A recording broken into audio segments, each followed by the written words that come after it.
Welcome to Sweet Life Beat Life. We hope this video helps.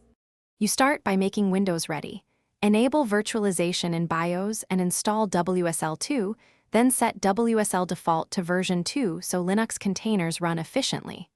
Once done, install Docker Desktop and enable the WSL2 backend.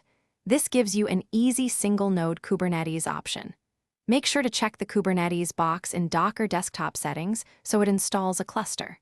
Finally, install Kubectl now so you can interact with the cluster immediately and verify the control plane. After Docker Desktop shows Kubernetes running, switch your Kubectl context to Docker Desktop so commands target the right control plane.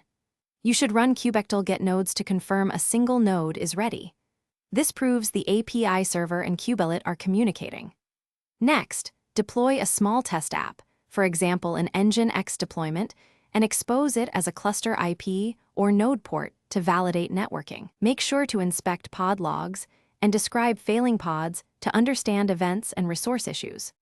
To finish, install useful add-ons.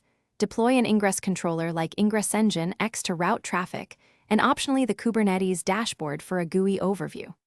Configure persistent volumes using a host path or a local provisioner for stateful apps, and adjust resource limits in Docker Desktop if pods get OOM killed. If something goes wrong, check kubelet and container logs and then try resetting Kubernetes from Docker Desktop. Often restarting the WSL distro or toggling the Kubernetes option resolves state corruption quickly.